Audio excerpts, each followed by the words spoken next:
Gaza में युद्ध को तकरीबन 2 साल पूरे होने जा रहे हैं, लेकिन अभी तक ये युद्ध किसी मुकाम पर नहीं पहुंचा। ना ही हमास का सफाया हुआ और ना ही इजरायली फौज गाजा से वापस लौटी। लेकिन गाजा में जिस तरह से हालात बनते जा रहे हैं वो किसी भी हालत में इजरायली सेना के लिए अच्छे नहीं हैं। वो इसलिए क्योंकि हमास की एक मुट्ठी भर सेना ने इजरायली सेना को अंदर से तोड़कर रख दिया है। आईडीएफ को गाजा के भीतर जानमाल का इतना भयंकर नुकसान हुआ है जिसका उसने गाजा पर हमला करते वक्त अंदाजा भी नहीं लगाया होगा।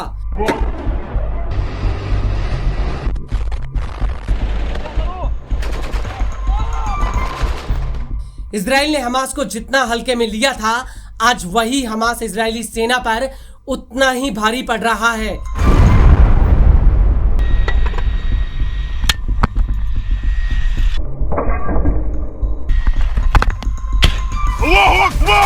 और ये बात अब इजराइल भी गाहे बगाहे मान रहा है। दरअसल गाजा में इजरायली सेना की बदतर हालत को अब इजरायली मीडिया भी कबूल करने लगा है।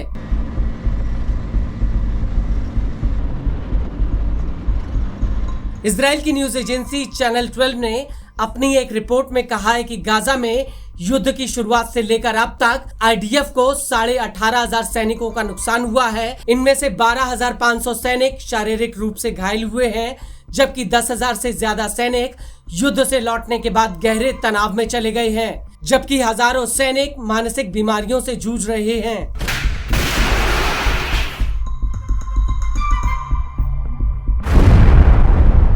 इजरायली न्यूज एजेंसी की ये रिपोर्ट सेना के भीतर लड़ाई की रफ्तार और गहरे मानसिक तनाव को दिखाती है।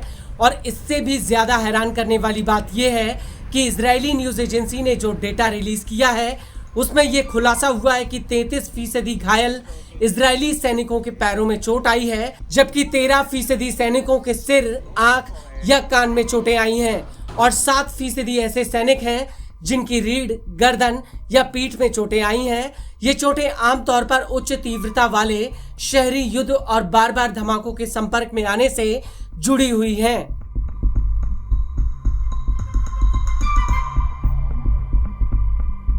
और रिपोर्ट में इसके अलावा एक और चौंकाने वाला खुलासा हुआ है।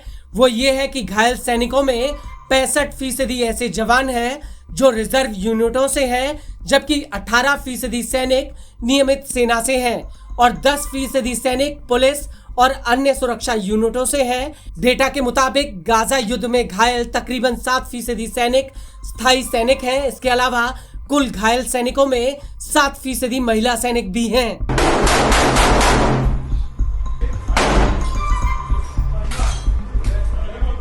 आपको बता दें कि ये आंकड़े इस बात की तस्दीक करते हैं कि गाजा में इजरायली फौज किस भयावह दौर से गुजर रही है। हालांकि पीएम नेतन्याहू बार बार इन हालातों को छिपाने की कोशिश करते हैं और गाजा युद्ध की वजह से आईडीएफ के भीतर 7,500 ऐसे सैनिक हैं जो ड्यूटी से गायब हैं। वहीं दूसरी तरफ इजरायली सेना पहले ही सैनिकों की किल्लत से जूझ रही है।